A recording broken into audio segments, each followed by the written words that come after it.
Hello, and thank you for tuning in to News at 7 with Jim Burton. Tonight's top story. Since this war began, many new technologies have been implemented, but none as revolutionary as the machine gun. Instead of firing a single bullet, these guns allow a small crew to fire up to 450 bullets per second.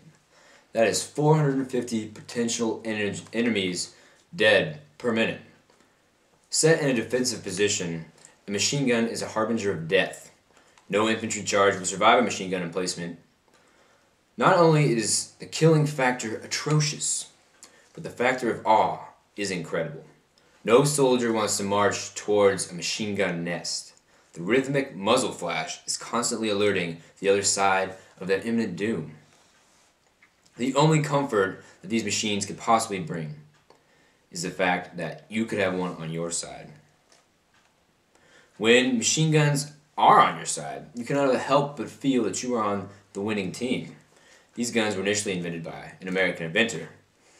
The American military refused to adapt it, so this inventor took it to Belgium. The Belgian military was a little bit smarter, and they realized that this gun was worth paying for. They adapted it into all of their military. See, when the Central Powers first encountered this Belgian machine gun, they nicknamed it the Belgian rattlesnake.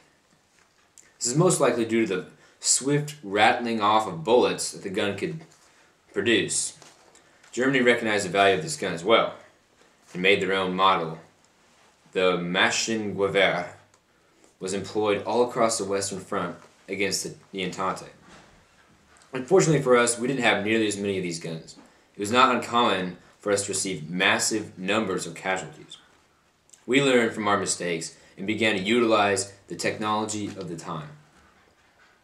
After too much carnage, the British Empire purchased production rights to the machine gun. Good old America quickly followed suit. The playing field was still far from level as the Entente had a vastly inferior number of guns. Germany had access to around 100,000 of these guns, while the British and French combined had but a few hundred. The British Army originally only had 5 per battalion, but by 1917, that number increased to 46 per battalion. As this war raged on, the demand for machine guns increased. Their value became very apparent, and they were in high demand. An accompanying crew was also quite valuable to operate this weapon. The machine gun crew became vital to every defensive fortification. No base was safe without its own gun crew. No battle exemplifies this more than the current assault on Belleau Wood in France. We go to our war correspondent now. Bill?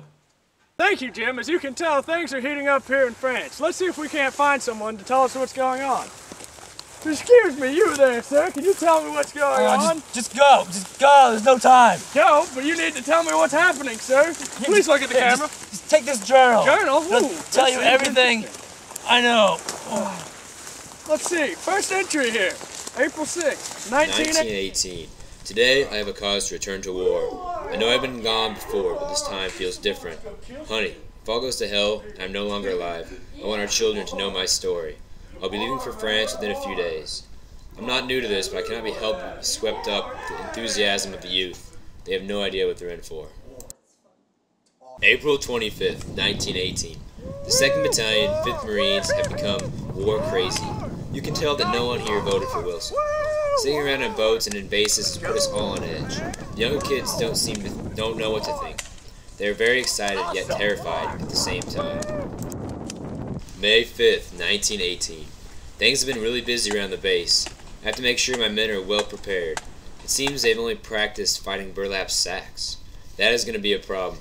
I'd be surprised if all of them know how to load a rifle. I'll whip them into shape before long. There isn't a ton of time, but I will manage. May 24th, 1918. I am extremely impressed with my men. They are killing machines. One of my men even beat me in hand-to-hand combat. Now I know that what I've taught them all I can. We'll move to the front lines in the coming days. We will wreck some crowds. June 11th, 1918. We have finally arrived. I'll finally be able to scratch my itchy trigger finger. In just a few hours, glory will be in the hands of the United States Marines. Those crowds will wish they had never messed with Uncle Sam. For America! Ugh. Apparently our scouts are not as effective as anticipated. Got lit up by a kraut and a gun nest. Maybe I should have listened to those French cowards. You know what I told them? I said, retreat? Hell, we just got here. I thought it was funny. Love you, baby. That was very interesting, Bill. Now, to the weather. As you can see, it's going to be a nice day across the European peninsula. Except we have this low pressure zone colliding with this high pressure zone right along the border of France. So if anyone's along there, they should expect heavy fog banks in the morning. Otherwise, looks like a nice sunny spring day for France. Back to you. That's all for now. Be sure to tune in back late at night for the latest news on the war.